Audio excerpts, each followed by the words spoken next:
Idiot Kalakeya తమ్ముడు. అయితే మన ఇంటికి ఎందుకు వచ్చారు? ఆ దుర్గాన్ని వదిలిపెట్టమని నాకే వార్నింగ్ ఇస్తున్నాడు. ఏంటి ఆ కుత్త నా కొడుకులు మంచి మాటకే వార్నింగ్ ఇస్తారా?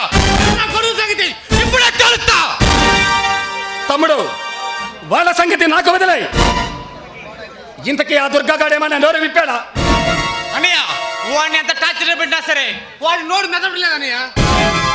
తమ్ముడు, ఆ కాలకేయ కేసు మనకు ఒక ఛాలెంజ్ గా మారింది. నువ్వు ఏం చేస్తావో నాకు అనవసరం. వాడి చేత నిజం చెప్పించాలి. అన్నయ్య, నా అంచనా ప్రకారం ఆ కాలకేయ గాడి బలం బలగం ఆ ఎంపీ బల్లారి గాడు. ముందు వాడిని అర్థం చేస్తే ఆటోమేటిక్ గా ఆ కాలకేయ గాడిని ఫినిష్ చేయొచ్చు.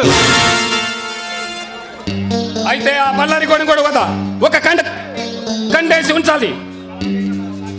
ఎలాగైనా సరే మన సాక్ష్యాన్ని సంపాదించి ఆ కాలకేయ గాడి కథ ముగిద్దాం. నేను అలా స్టేషన్ దాకా వెళ్ళి వస్తాను.